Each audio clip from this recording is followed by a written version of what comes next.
বয়স যখন 7 হয়, বারবার যখন সালাতের কথা বলবেন, সাথে করে নিয়ে দাঁড়াবেন, জুমার দিন মসজিদে নিয়ে যাবেন, মাঝে মাঝে নামাজে নিয়ে যাবেন। 7, 8, 9 এই 3 বছরের ট্রেনিং এ 10 বছরে তো এমনি পাক্কা নামাজে হয়ে যাবে। নাকি বলবেন হুজুর আমি তো পড়ি না, আমারই তো খবর নাই। ছেলেরা যে বলবো বাবা নামাজ কায়েম কর, এর আগে কিন্তু নিজের মুসল্লি হইতে হবে। নামাজের ব্যাপারে নো কনসিডারেশন, কোনো ছাড় নাই। সালাত আপনাকে পড়তেই হবে যে কোনো পরিস্থিতিতে। এজন্য 7 বছর বয়স থেকে বিশ্বনবী ওয়ার্নিং দিতে বলেছেন। 10 বছর বয়স হলে প্রয়োজনে রূঢ় আচরণ করো, শাসন করো, প্রয়োজনে মৃদু প্রহার করো।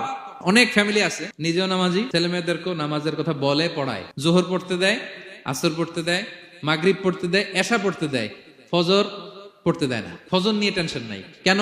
আমার কলিজার টুকরা সন্তান ঘুমায় হুজুর, কাঁচা ঘুম কেমনে ভাঙাই। যে বাবা মারা মনে করে সকালে কিভাবে ডাকি, উঠতে চায় না হুজুর, কাঁচা ঘুম কষ্ট হয়ে যায়। ফজরের সময় যদি আগুন লেগে যায় আপনার ঘরে, কি করবেন? আরেকটু ঘুমা, কাঁচা ঘুম।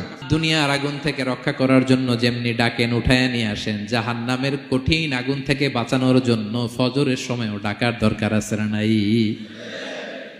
দুনিয়ার আগুনের চেয়ে কমপক্ষে 70 গুণ বেশি তেজওয়ালা। বিষ্ণু বলেন নারুকুম তুকিদুন, যে আগুন দিয়ে কিচেনে রান্না করো, জাহান্নামের আগুন কিন্তু এই আগুন নয়। জাহান্নামের আগুন দুনিয়ার আগুনের চাইতে কমপক্ষে 70 গুণ বেশি তেজওয়ালা। তাহলে ফজরের সময় ডাকবেন তো ছেলে মেয়েকে, হ্যাঁ, নিজেও পড়বেন, ছেলে মেয়েদেরকেও ডাকবেন। আকিমিস সালাহ।